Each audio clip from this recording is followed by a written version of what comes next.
PS Hoje, a notícia do jeito que você quiser.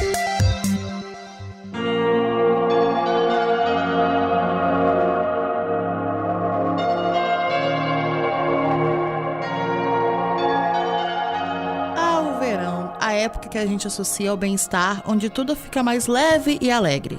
No entanto, a estação também requer cuidados especiais. Nós falamos sobre os riscos e os benefícios da exposição ao sol e à saúde da pele, bem como os cuidados com os alimentos consumidos nesse período. E hoje vamos falar sobre as doenças do verão.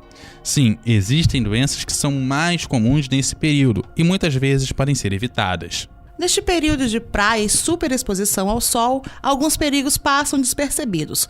Por conta do excesso de chuva e das ondas de calor, o nosso organismo fica mais fragilizado e suscetível a contrair doenças como micoses de pele, conjuntivite e a dengue. Para conversar com a gente sobre os cuidados necessários da estação, bem como para entender os fatores de risco, vamos conversar com a dermatologista Letícia Bastos e também com a infectologista Rúbia Miosi. Neste primeiro bloco, vamos conversar com a dermatologista Letícia Bastos. E para começar, eu queria perguntar sobre uma doença que normalmente afeta as mulheres no verão, que é a candidíase. O que na estação propicia o aumento de casos dessa infecção e que cuidados devem ser tomados para impedir a proliferação desse fungo? Então, no verão, a gente tem um aumento muito grande do calor e também da umidade. Então, a região genital fica mais úmida e o fungo gosta de umidade e de calor. Então, isso faz um desequilíbrio ali da flora local, porque a cândida é um fungo que já faz parte da nossa flora normal, não é um fungo que a gente se contamine com ele. E com isso, esse desequilíbrio faz com que ela prolifere mais. Então, as medidas são muito locais para a gente prevenir isso. O uso de roupas adequadas, frescas, né, que causem um mínimo de calor ali na região genital.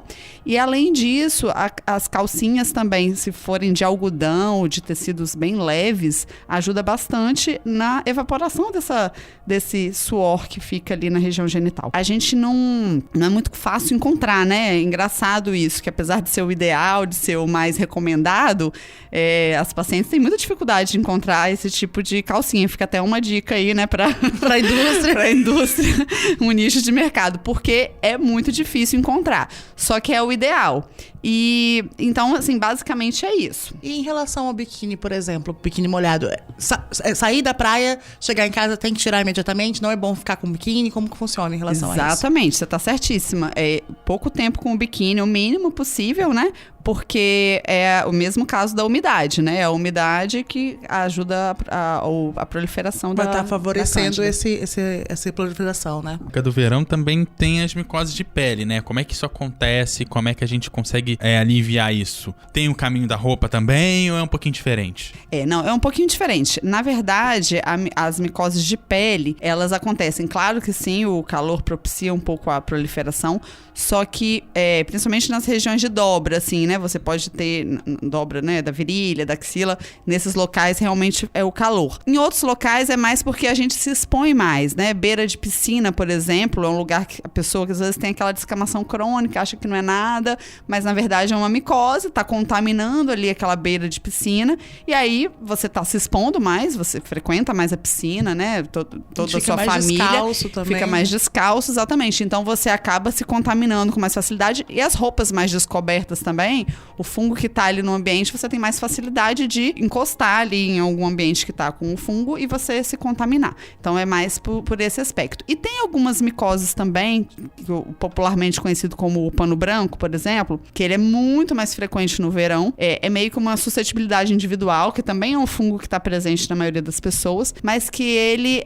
o sol diminui um pouco a imunidade da pele e aumenta a oleosidade, e esse fungo se alimenta da gordura da pele. Então ele tende a ter uma proliferação maior no verão. Então as pessoas que têm tendência já têm que usar os produtos adequados, os shampoos adequados para prevenir essa proliferação também no verão. Tem algumas diquinhas que a gente usava para a pandemia que a gente pode aplicar agora. Claro que o álcool gel tá meio fora da questão de fungo aí, mas questão de chegar em casa, tomar um banho, de repente ter uma troca de roupa um pouco mais constante, já ajuda. Essas pequenas diquinhas que a gente já adotou um pouco na pandemia, que podem ser mantidas agora, né? Exatamente.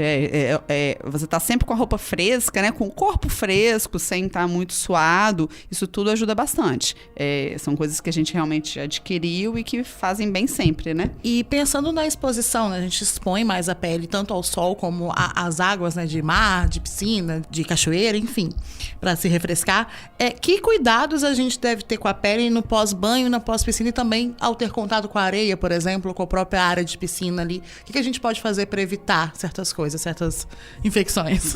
Basicamente, realmente tomar um banho, né, após esses contatos, caprichar na hidratação, porque a pele vai ficar mais ressecada, porque tanto o cloro quanto a água salgada, né, ressecam mais a pele. O próprio sol, por mais que você se previna, acaba, né, às vezes dando uma bronzeadinha, então você acaba ressecando a pele. Muito cuidado com o cabelo também. O cabelo é o que mais sofre, né, com esses agentes de sal e cloro, que você pode fazer uma prevenção antes de entrar na água do mar, passando um creme protetor, né, e depois que você sair também. É interessante também molhar o cabelo com água doce antes de usar água salgada, que ele também ajuda a evitar que você tenha tanta agressão pelo sal ou pelo cloro da piscina. Então, assim, são medidas simples que a gente pode fazer para dar uma minimizada e hidratar mais o cabelo também. Em outro episódio a gente falava dos cuidados com a pele, né? A gente tem que trabalhar esse tempo inteiro, principalmente essas horas de banho. Então, a gente falou de repassar o protetor solar, escolher o protetor solar adequado, né? De ter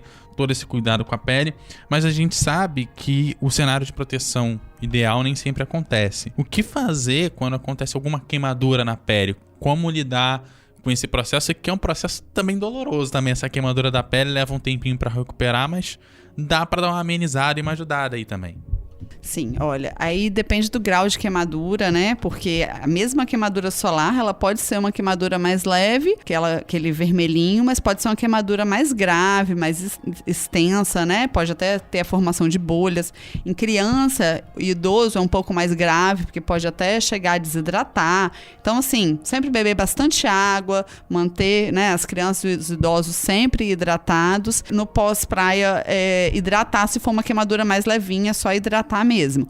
Se for um pouco mais grave, aí realmente procurar um serviço médico, um dermatologista, se não for possível, né, tiver num lugar de praia mais isolado, às vezes, né, até um pronto-socorro, porque se for um pouco mais grave, aí acho que tem que ter uma atenção mais especial. Essa atenção especial aí é para evitar o que exatamente? Porque assim, a gente sabe que queima, tem os problemas, mas assim, quando chega na queimadura mais grave, precisa desse procedimento para evitar o quê, né? Isso, aí depende do grau da queimadura, né? Se formou bolha, se vai ter um cuidado especial com essas bolhas, se vai ter que passar alguma pomada mais de medicamento para queimadura. E a questão da desidratação também, que é principal, assim, que é até mais grave, né? Então, assim, a gente precisa estar atento com muito esse comum grau. a insolação, que a gente chama, né? Que às vezes a pessoa fica toda vermelha e dá outros problemas, tipo desidratação, febre, um monte de coisa, é por conta da exposição, né? Exatamente. Ainda pensando nessa questão pra gente finalizar sobre exposição ao sol, a gente passa protetor, né, nas partes que vão estar expostas, mas a gente esquece muitas vezes, tipo, de boca, couro cabeludo. Que cuidados a gente tem que ter com essas outras partes que às vezes a gente esquece de proteger? Boca e couro cabeludo realmente são áreas que a gente tem que ter bastante atenção, até porque a queimadura, né, a exposição no lábio aumenta também o herpes labial, que é também mais frequente nessa época do ano. Então a gente tem protetores solares específicos para essas áreas. O cabelo você pode contar também com o boné, o chapéu, né, de preferência com proteção ultravioleta. Então, além de cremes que têm filtro solar, o chapéu e o boné ajudam bastante, você não tem que ficar reaplicando com tanta frequência. Já o lábio é realmente o protetor labial com filtro solar. Bom, a gente vai caminhando para esse final de bloco. Letícia, se você tiver alguma consideração, algo que você acha importante a gente ressaltar. Sempre prevenir é melhor. As medidas preventivas são até mais simples, mais baratas, mais fáceis de aplicar, né? Lembrando sempre também da proteção solar, que assim, a gente não é só o filtro solar, tem as outras medidas, né? Barraca, blusa com proteção, chapéu, viseira, boné, isso tudo é importante porque a queimadura solar, ela não é só um perigo imediato, ela também gera um perigo a longo prazo, que é o câncer de pele, né? O câncer de pele é mais frequente quando você tem uma queimadura solar. Então, a gente tem que prevenir isso nas crianças, principalmente que não têm uma autonomia, não tem, né, eles não vão lembrar de aplicar, então depende muito do nosso conhecimento. E quando se explica desde cedo para as crianças como elas também já chegam na praia querendo usar o filtro solar, sabendo que tem esse compromisso, vira uma rotina, e isso vai ser levado para o resto da vida delas.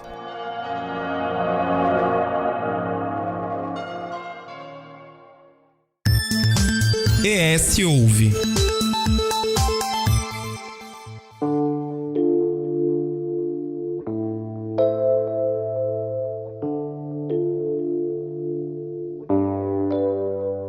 Continuando a falar sobre as doenças de verão, neste bloco vamos falar com a infectologista Rúbia Miossi. Seja muito bem-vinda, Rúbia. Muito obrigada. Pensando no verão como um período de muito calor, chuva e umidade, a dengue e outras arboviroses são mais comuns nessa época, né? Como que a gente pode diferenciar cada uma dessas doenças e quais são os riscos delas? De fato, no verão a gente tem uma maior exposição a alguns tipos de doenças. E se a gente for levar em consideração as doenças transmitidas por mosquitos, elas talvez sejam as mais frequentes. A gente tem também outros tipos de doença que são aquelas intoxicações, né? Por conta de alimentação que a gente come na rua e que às vezes já pode estar um pouquinho passado e aí passa mal. Mas, de fato, a dengue, a chikungunya e a zika são as 3 doenças mais frequentes. É difícil a gente diferenciar uma da outra apenas com sintomas, porque elas tem sintomas muito parecidos. A febre, a dor no corpo, dor de cabeça, mal-estar, é uma coisa que todas 3 podem ter, independente da etiologia diferente, né? E todas elas são transmitidas por mosquitos. Só por exames laboratoriais é que a gente vai conseguir fazer essa diferença. E o que é pior, a gente não consegue diferenciar as 3 na fase aguda, que é naquela primeira semana, quando os sintomas estão presentes. Então, quando o médico falar com você que você está com uma virose e que ele não tem ainda o diagnóstico, é porque de fato a gente não consegue dar o diagnóstico específico durante essa primeira semana.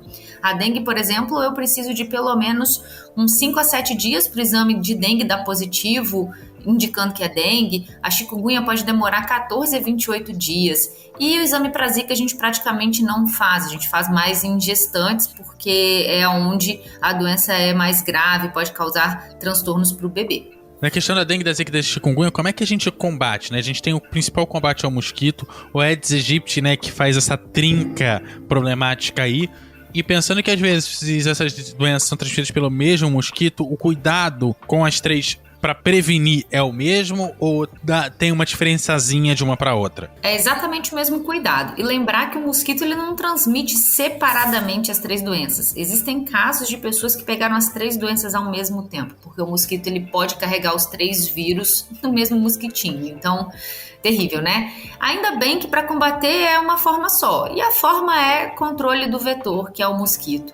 O grande problema é que as pessoas acabam esquecendo que mosquito é um problema e acabam não cuidando do seu quintal, principalmente. A gente tem muitas construções aí que estão abandonadas, terrenos baldios. Uma tampinha de garrafa de refrigerante ou uma tampinha de garrafa de cerveja já é capaz de proliferar uma quantidade de mosquitos aí importante. Várias larvinhas proliferam ali, amadurecem e viram mosquitos. E num recipiente tão pequenininho. Então a gente precisa cuidar mesmo da higiene dos nossos quintais, dessas áreas abertas, olhar muito a tampa da caixa d'água, porque a gente sempre falou que tinha que ter caixa d'água com tampa, mas tem acontecido que a própria tampa, dependendo de como ela é desenhada, né, o modelo dela, ela acumula água dentro de algumas reentrâncias que ela tem. Existem caixas d'água também que a tampa afunda e aí vira uma verdadeira piscina, e as pessoas não têm o costume de higienizar a caixa d'água, muito menos de higienizar a área externa da caixa d'água para não acumular água nesse local e aí ser um criador de mosquito. Então, controlar o vetor é extremamente importante e muito difícil. Lembrar que o fumacê, que é, né, um tipo de veneno que as prefeituras dispersam no ar por meio de carro, ele só vai combater o mosquito adulto. Os ovos do mosquito, eles ficam por muito tempo, mais de ano, em recipientes secos, O ovinho tá lá grudado na parede do recipiente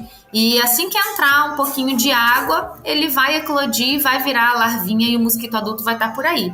O vírus da dengue, ele pode passar mais de 1 ano nesse ovo do mosquito. O mosquito já nasce infectado, então a fêmea do mosquito passa para os seus ovos esse vírus e ele é perpetuado dessa maneira. Então, assim, é bem complicado da gente fazer o controle se cada um não cuidar ali do seu quintal. Não é só quintal, tá, gente? O pessoal aí que tem casa que fica fechada, os ralinhos tem que ser aquele ralo.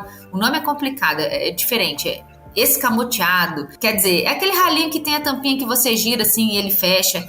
Quem sai de casa no verão pra passar a temporada fora e deixa a casa fechada, meu ralo não tem essa tampinha, tira a tampa do ralo, coloca uma sacola plástica e fecha, porque ela é suficiente. Manter a louça do vaso sanitário fechada com tampa também, porque naquela aguinha que tá lá no vaso sanitário o mosquito também prolifera. Tudo é evitar ambiente onde a água pode estar parada. Atrás das geladeiras, essas geladeiras frost free, elas têm um recipiente lá atrás também que a água desce do congelador e acaba acumulando, o mosquito nasce ali também. Não é só água limpa, água suja também, o mosquito da dengue prolifera. E a gente sempre chama de mosquito da dengue, mas é como você falou, é mosquito que transmite as outras 2 doenças também. Pode transmitir as 3 e as 3 até de uma vez. Limpar também telhado, casa que tem telhado, que pode ser que fique alguma coisa no telhado também, só para complementar. E saindo dessas doenças aí relacionadas a mosquito, a gente entra na conjuntivite, que é uma infecção que também ocorre mais no verão. Qual é a explicação para a conjuntivite ser mais comum nessa época? Há alguma relação com a baixa imunidade e a exposição solar? Baixa imunidade não, porque a conjuntivite ela não depende da sua imunidade estar baixa para ela acontecer. A conjuntivite é uma doença que acomete qualquer pessoa desde que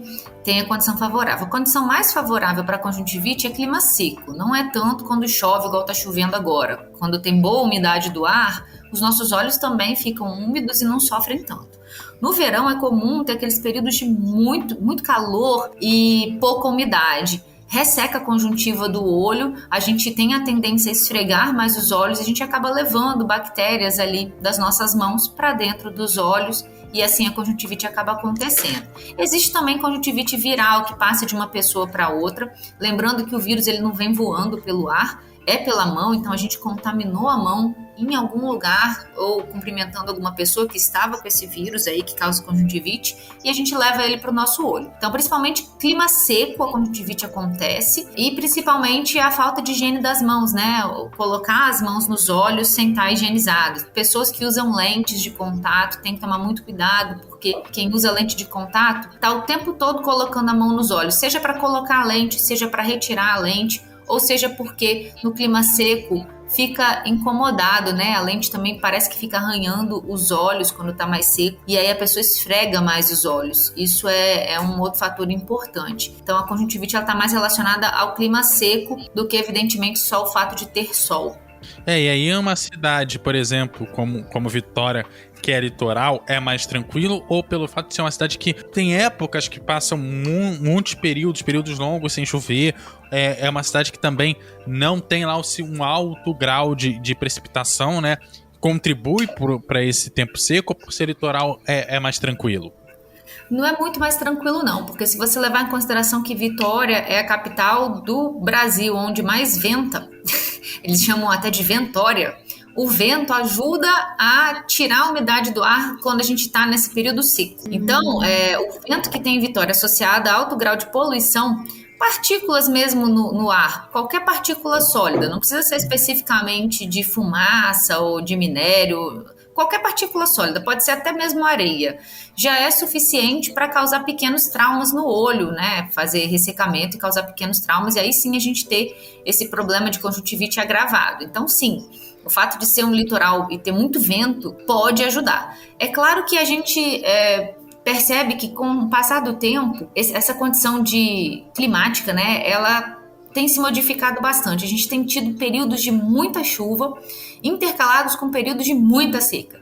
Então, toda vez que está muito seco, existem essas condições favoráveis aí para o desenvolvimento da conjuntivite. Existem também, Rúbia, as doenças, as viroses de verão, né, que as pessoas falam, que geralmente atinge mais as crianças, é muito comum a gente ver criança com virose, né, como chama. E quais são os principais sintomas? Nesse contexto que a gente pensa que a gente é uma pós-pandemia, mas que ainda existem casos de Covid, né, ativos no estado, como que a gente consegue diferenciar uma simples virose, por exemplo, de uma infecção por corona? Então, aí a gente tem que ver o que a gente está chamando de viroses de verão, porque a gente pode classificar elas em 2 grupos.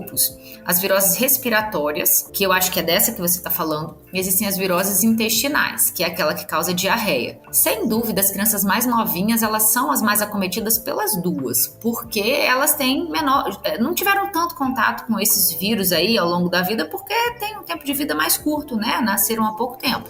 Então, elas ainda não têm imunidade formada para esses agentes todos. A gente que é adulto já teve contato com isso ao longo da vida, então a tendência é que a gente tenha menos essas infecções, a menos que seja um vírus novo ou um vírus com tamanha capacidade de mutação como esse Covid, que cada vez que vem uma variante nova, todo mundo que já teve tem capacidade de ter de novo. Então, o vírus do corona e essa parte da vírus da gripe também, a influenza, eles têm essas características de alta taxa de mutação e cada vez que aparece uma variante nova, é fato que todo mundo está suscetível. Então, assim, basicamente o que acontece nas respiratórias é isso. É a falta de ter tido contato prévio ou um vírus novo que aparece.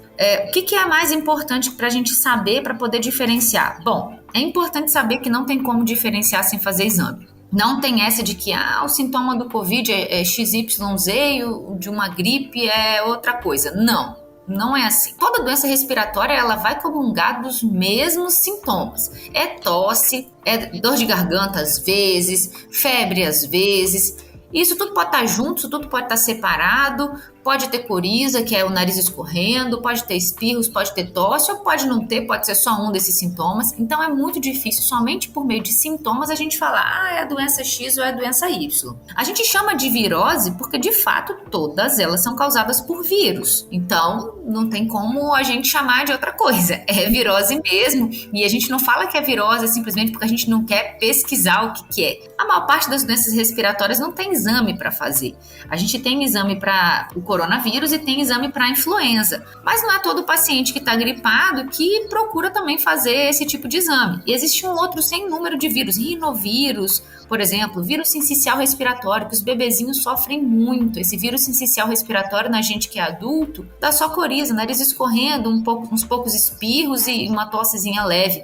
Mas na criança pequenininha, o bebezinho aí, principalmente criança com menos de 2 anos, pode levar essa criança para uma UTI, porque ele causa uma inflamação nos brônquios da criança, que são as estruturas menorzinhas lá dentro do pulmão, que impede a criança de respirar, porque obstrui com secreção, fica secreção dentro do pulmão, pode causar uma pneumonia e é extremamente grave. E é tudo vírus. E eu não tenho exame específico para esse vírus sincicial respiratório, a não ser exame de swab mesmo e feito pelo LACEN, que é estadual. Então, assim, é laboratório da rede pública. Não é toda criança que tem uma manifestação dessa que a gente faz esse exame com esse objetivo. Então, assim, é muito difícil de saber quem é quem. O fato é que tem o sintoma respiratório, independente da idade, porque a gente sabe que o Covid atinge desde o bebezinho até o vovozinho, a gente tem que fazer exame para Covid. Quem faz esse exame pelo SUS,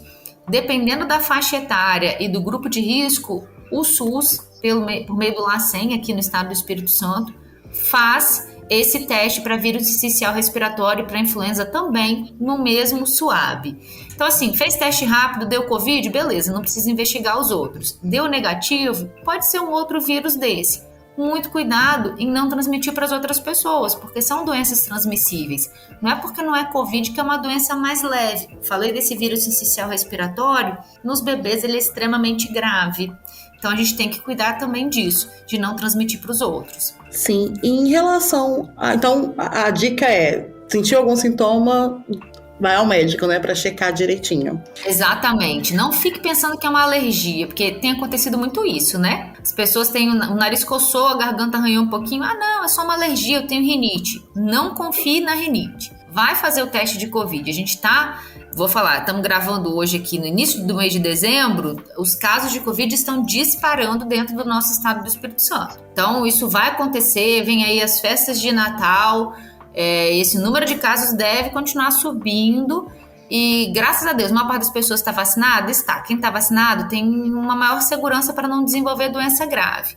Mas quem não fez a vacina ou quem tem alguma condição crônica já, um problema de vias aéreas, alguma doença que diminua a imunidade ou que comprometa a resposta da vacina, tem risco sim de desenvolver doença grave e até risco de ir a óbito, independente de ter feito a vacina.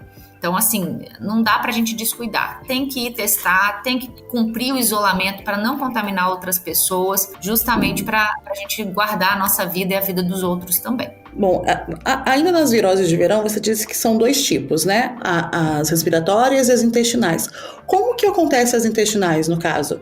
Elas têm relacionado à alimentação somente ou algum outro fator? As intestinais estão muito relacionadas ao consumo de água e de alimentos. A gente tem muita virose relacionada ao consumo de água e às vezes esse vírus está na água por alguma razão e as pessoas ingerem uma mesma fonte de água, várias pessoas da mesma família ou que estiveram no mesmo local acabam adoecendo, ou mesmo frequentaram uma festa. Agora é época muito de confraternizações, a temperatura está bem mais alta, a conservação dos alimentos fica bem mais complexa nessa situação. As pessoas vão muito à praia, levam muito alimento para a praia, principalmente para as crianças mais novinhas, ou consomem alimentos que ambulantes estão vendendo e que é bem complicado, né? Um ambulante manter o alimento ali fresquinho se ele roda a praia inteira num sol aí de 37, 38 graus, como costuma fazer no nosso verão. Então, a proliferação de vírus aí é muito importante. O vírus ele prolifera mais fácil, mas tem também proliferação de bactérias e que podem causar até doenças diarreicas aí, que é a famosa diarreia com vômito, né? Com febre, às vezes tem sangue nas fezes, às vezes tem pus nas fezes, e aí indica que é uma doença mais grave e que quanto mais novo ou mais idoso, pode ser mais grave e até necessitar de internação hospitalar. Mas basicamente é por conservação mesmo, conservação da água, conservação dos alimentos, porque é uma transmissão basicamente fecal-oral, ou seja, você comeu um pouquinho de cocôzinho naquele alimento, naquela água que você bebeu, que tinha ali aquele agente infeccioso. Passando para as otites, que também são aquelas infecções de ouvido, né? Elas são percebidas mais nas crianças nesse período. Que cuidado é preciso ter com os menores durante o banho de mar e de piscina para tentar evitar essa infecção? Então, a otite, ela pode ser causada de 2 maneiras. Uma das maneiras que podem ter a otite média, que é a parte média do ouvido, pode estar relacionada com aquelas viroses respiratórias, sabe? Não necessariamente com água que entrou dentro do ouvido da criança. Uma criança, a tuba auditiva dela ainda não se desenvolveu 100% no tamanho. Conforme a nossa cabeça vai crescendo, a nossa tuba auditiva vai tomando tamanhos e posições um pouquinho diferentes na nossa cabeça, facilitando que nas crianças tenha mais otite. Então, quem tem uma gripe, uma doença assim, pode desenvolver sinusite e otite na sequência, por meio de bactérias que já vivem aí no nosso trato respiratório, né? Na nossa boca, na nossa garganta, no nosso nariz, porque tem continuidade aí do ouvido com o nosso nariz, com a nossa faringe, com a nossa laringe. Então, tem essa situação. E tem a situação que você já mencionou, que é do banho de mar e o banho de piscina. Como eu disse, o ouvidinho da criança ele ainda vai passar pelo crescimento, né, da cabeça da criança, e aí ele vai se tornar um pouco mais tortuoso, com mais dificuldade de entrada de tanto água quanto areia ou outra coisa que esteja dissolvida ali naquela água. Como ele é um pouco mais retinho, tem maior facilidade de entrar água, e a água que ficar ali, ela pode causar uma inflamação. Aí a gente pode ter a otite externa, que é a inflamação da parte de fora do ouvido. Essa parte desse buraquinho que tem, ele encontra com uma membrana, que é a membrana timpânica. Então, até chegar nessa membrana, a gente chama de otite externa. E é causada aí por essa questão da água no ouvido. Tem que ter cuidado, principalmente na hora que faz mergulho, né? É muito difícil você controlar uma criança dentro d'água, que elas adoram brincar, adoram ficar na água aí, e nesse período de calor é super benéfico também para elas brincarem na água, para se refrescarem. Mas a maior dificuldade é na hora do mergulho mesmo. Quando elas mergulham, acaba entrando um pouquinho de água. E aí na hora do banho da criança, se ela for maiorzinha, ela consegue indicar que entrou água. Tem o famoso 3 pulinhos ali com a cabeça de lado, que ajuda a sair a água. Existe também a questão que pinga álcool absoluto no ouvido. Veja bem, gente, não é qualquer álcool que você tem em casa.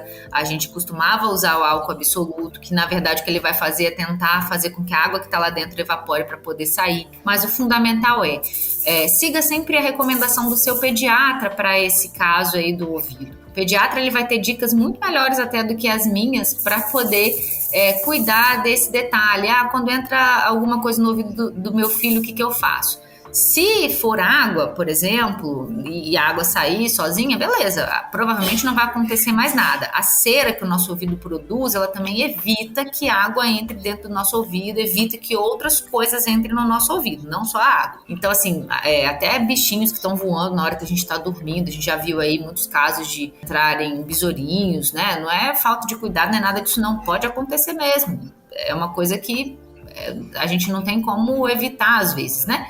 Então, assim, aconteceu de entrar algum objeto, alguma coisa assim, corpo estranho, que a gente chama, né? Qualquer objeto que tem no ouvido, procurar imediatamente o serviço médico para poder fazer a retirada. Não tente retirar sozinho. Não tente cutucar o ouvido com cotonete. Aliás, essas hastes flexíveis aí com algodão na ponta devem ser eliminadas da sua vida se você tem costume de usar elas no ouvido. Elas não são feitas para higiene de ouvido. O próprio ouvido faz a própria higiene. O próprio ouvido tem uns pelinhos ali que vão jogando esse excesso de cera para fora e basta você limpar a parte externa, tanto do seu ouvido quanto do ouvido da criança, tá? Não é para cutucar o buraquinho do ouvido, porque só essa cutucada que você dá já pode inflamar ali aquela região e causar uma otite externa na criança que vai precisar de antibiótico. Então, não se automedique, não tente resolver o problema sozinho, procure o seu médico de confiança para poder fazer retirada de qualquer corpo estranho. Criança dá nó na gente, né? Eu me lembro de eu, criança, e meus coleguinhas de criança que botou feijão no ouvido, botou bolinha de brinquedo, enfim, feijão no nariz. Tudo pra criança vira uma brincadeira, né? Exatamente. Até teve uma amiga minha que botou um feijãozinho no nariz e só descobriram porque o feijãozinho brotou. Olha só. Meu Deus. Então, assim, acontece. Criança, você não tá olhando, meu filho. Eles inventam o que fazer. É isso. Quero agradecer aqui a Ruby, assim a gente vai encaminhando pro fim do episódio. Bom, aqui a gente te convida a refletir, a debater e, sobretudo, a se informar. Vale lembrar que a nossa série especial de verão ainda não acabou. E no próximo episódio a gente traz mais informações sobre como se cuidar na estação mais quente do ano. O ES Ouve tem edição de Eduardo Couto, texto e produção de Lídia Lourenço e a direção de jornalismo de Daniele Coutinho. Até a próxima!